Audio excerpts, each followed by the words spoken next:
Donc, premier bloc, 3 exercices que tu dois enchaîner. Donc, on a les squats bulgares, ensuite j'ai des fentes sautées et un drill de cerceau. Donc, je vais faire mes répétitions squat bulgare, jambe gauche, ensuite jambe droite, ensuite je vais faire mes fentes sautées, ensuite je fais mon drill de cerceau. Ça donne une série. Donc, si j'ai 2 séries à faire ou 3 séries à faire, je fais 2 ou 3 fois le tour de ces 3 exercices-là dans l'ordre. Pour le premier exercice, squat bulgare, tu peux utiliser une marche. Ça peut être sinon un divan ou un matelas, mais j'aime pas que ça soit trop haut. J'aime la hauteur de la marche. Si jamais c'est inconfortable, tu pourrais mettre un matelas. Mais je mets le dessus de mon pied comme ça, je ne veux pas être sur mes orteils, je vais mettre le dessus de mon pied. Ça va m'aider à concentrer vraiment mon poids dans ma jambe avant.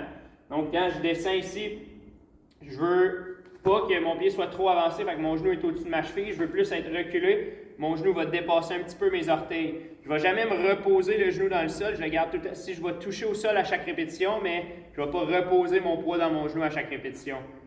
Comment je me place pour le squat bulgare si je me mets face à la caméra? Mes 2 pieds, je ne veux pas qu'ils soient sur la même ligne. Donc, je vais élargir mon pied arrière, élargir mon pied avant. Puis mes orteils, je ne veux pas qu'ils soient comme ça non plus. Donc, ils vont être, si je suis face par là-bas, sont légèrement vers l'intérieur. Je concentre mon poids dans ma jambe avant.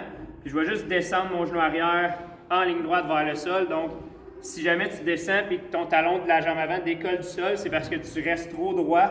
Tu descends comme ça. Je veux que tu gardes les fesses en arrière, mais pas le dos mou. Donc, descends à une vitesse constante, remonte, descends à une vitesse constante, remonte. Et à un moment donné dans ton programme, dans les répétitions avancées, tu vas devoir prendre une pause de 10 secondes avant ta première répétition, puis ensuite tu commences. Toujours vitesse constante en descendant. Tu peux monter un petit peu plus vite que tu descends. Ensuite, deuxième exercice, on a les fentes sautées alternées. Donc, je fais genou au sol, remonte debout sur la pointe des pieds, donc je suis explosif. Le but dans ma fente, c'est que je ne veux pas descendre le pied arrière trop loin. Donc, s'il y a une trop grande distance entre mon talon et mon genou arrière devrait être proche de mon talon. Donc, je me retrouve ici dans la même position avec mon genou qui dépasse légèrement mes orteils dans le bas de ma fente. Donc, au début, tu peux descendre dans ta fente, donc tu vois mon pied avant avance un petit peu et mon pied arrière recule par rapport à ma position initiale.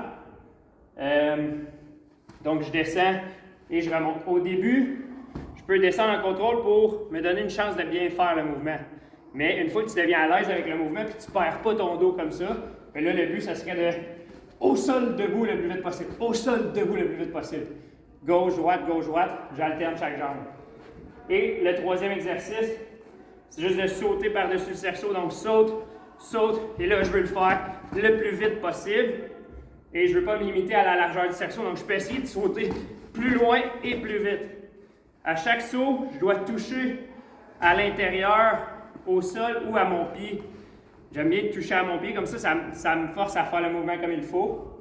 Et je ne veux pas que tu te retrouves les pieds pointés vers l'extérieur comme ça. Donc, je ne veux pas que tu ressembles à ça. Donc, mon pied reste droit. Je viens toucher à mon pied, touche, saute. Quand je fais ça, c'est toujours le plus vite possible, mais tu dois bien comprendre et bien faire le mouvement avant. Donc, je peux commencer plus lentement, et une fois que je comprends le mouvement, c'est là que je vais ajouter de la vitesse et de la puissance.